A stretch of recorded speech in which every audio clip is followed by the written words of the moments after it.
Ed, recently Cuban authorities said they had uncovered a trafficking network that was sending Cubans, that was recruiting Cubans to fight for Russia over in Ukraine. But now there have been some conflicting statements coming from Cuba's foreign ministry and Cuba's ambassador to Russia.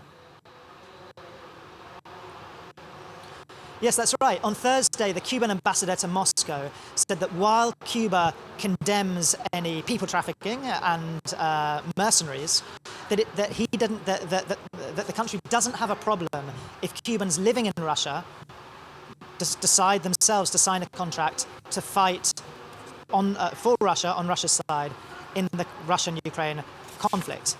Now that contradicts Cuba's long-standing position and diplomatic push to emphasize that Cuba is not a participant in the Russia-Ukraine conflict. And sure enough, a few hours later, on X, formerly Twitter, the Cuban Foreign Minister Bruno emphasized that the country contradicted his ambassador, emphasizing that Cuba's unswerving position is that it's not a participant in the conflict and that it condemns the use of mercenaries.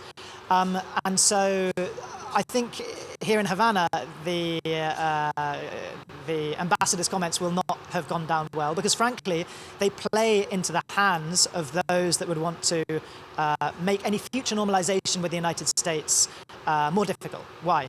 Because, frankly, over the last 18 months or so, since the beginning of the Russian war in Ukraine, invasion of Ukraine, Cuba and Russia have got closer. Russia's got an awful lot of oil that it needs to export, and exporting it has become more difficult since those EU-US sanctions. So it's had to look for new markets.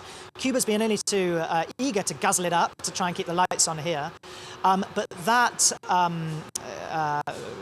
tightening of relations between Cuba and Russia on the economic front makes it very, very difficult for Cuba to say, hold on, we are not involved in this conflict, we are not on Russia's side here.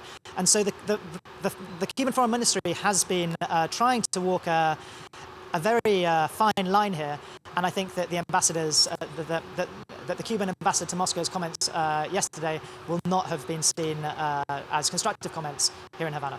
Ed, thank you very much for that. Ed Augustin reporting there for us from Havana.